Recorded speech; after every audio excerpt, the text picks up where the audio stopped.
Welcome back to One Comic Book a Day, where we're covering Action Comics 132, The Secret of the Kents. It's not that salacious. It's kind of boring, actually. Though I don't 100% hate this issue. I don't really hate any of them, except for the ones that are super racist, sexist, don't really have plots. Okay, maybe I hate more of them than I claim.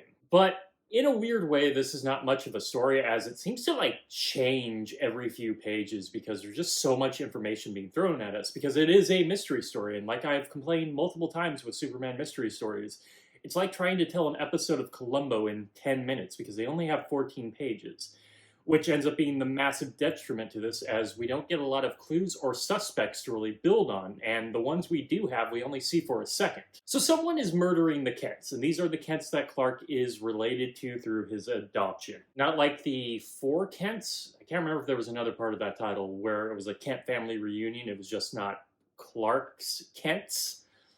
Wasn't his Kents, and he was wrongfully invited to it.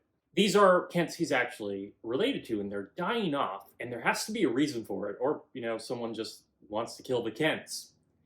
But there is a mystery to it. He goes and sees the living Kents and collects them all together to try to figure out who is behind this all. As for suspects, really, we only get one of the Kents who lost his fortune in the Great Depression, which was fairly recently, according to this. Only 20 years old at this point. Still feels fairly recent. He's in a wheelchair due to an accident, though the soles of his shoes are worn. Turns out the soles of his shoes are worn because of your old shoes that he was using before, which makes sense. He's broke now due to the Great Depression. So Superman's best idea is to time travel. You know that thing he can do unless he can't do it, like a few issues ago when he couldn't travel back in time after being sent to the future? No, he just travels back in time and visits each Kent. So first he goes and sees his grandfather, where he sees his dad, who is supposed to be named Jonathan Kent, but is currently in this issue referred to as Silas Kent. I think Martha has been referred to as Mary in a previous issue as well, so they really haven't figured out those names yet, Ma and Pa Kent. After he finds nothing there, he keeps going back in time, and we go not much with actual plots. This one sort of has a plot with Silas, but it's just like, oh, Kent, nothing here. Oh, Kent, nothing here, though it only spends a few minutes with them. He ends up going back to a blacksmith, Kent, in the American Revolution. It turns out he shooed George Washington's full battalion, but George Washington had no money or any way to pay him, which actually makes sense with the American Revolution. We did not. In fact, there was a huge problem during the Articles of Confederation right after the war, because we couldn't pay the soldiers who were promised pay, and they kept around the government in Philadelphia for a while, really worrying them, surrounding the entire office. Instead, Washington gives them an IOU, which would have also fallen during that whole Articles of Confederation time where no one was being paid out. It's kind of hard to pay out when you hated taxes and you created a government without taxes. Where do you get the money? Turns out this Kent never used the money, never brought in the IOU. So, at least by Superman's accord, they are owed interest on that payment. So whoever is the Kent who is rightfully the heir of this note is rich, millions of dollars rich. The government owes him money. I'm sure the government will just accept some piece of paper from George Washington, or claim to be from George Washington. I'm sure they won't F you over on that somehow.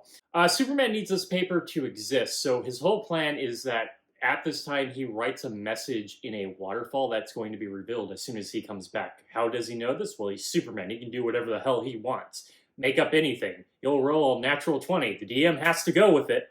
So when he returns to normal time, he brings all the Kents to the waterfall just in time for the rocks to break off. Yeah, he timed that amazingly to see the message, knowing that whoever actually knew about the note and is murdering all the Kents until they get it would know. And it's just some other Kent that we didn't spend much time with. He's shocked, so Superman knows it was him. This is when the red herrings come out. Now, here's where the comic absolutely lost me. Other than the story just not really having much of a focus and not being able to tell a mystery story. So Clark is now the heir. So he's asked by one of his cousins what he's going to do with the money. Well, you see, we're in the very much during the time of the American propaganda, and Superman says he's going to allow the government to keep it, because the government doesn't owe him anything, as they have let him live in this beautiful free country called America. No, you take that money. They 100% owe your great uncle whatever for the actual job he did. So pay the worker. But two, you have Kents that we know are broke due to the Great Depression, which was the American government's fault. And if you don't think that, go to hell. They deserve the money. Give them the money. Take the damn money, Superman. So that's really what I'm here to say. You take that money. Do something good with it. Don't let the American government, who's been screwing you out of that money for the last 200 years. Actually, it's not even 200 years yet. Wow. You take that money. Okay, that is it from Action Comics 132. The Secret of the Kents. Secret of the Kents was that they're secretly rich. If you enjoyed this video, please like and subscribe, hit the bell icon to get notifications when new videos up. I do this Monday through Friday, but Fridays is Bat Friday, where I cover a Batman story, not a Detective Comics or Batman. And until next time, let's ponder the question, whatever did happen to the Man of Tomorrow? And why didn't he go get that money? You go get the money for the job you performed. Okay, have a great day.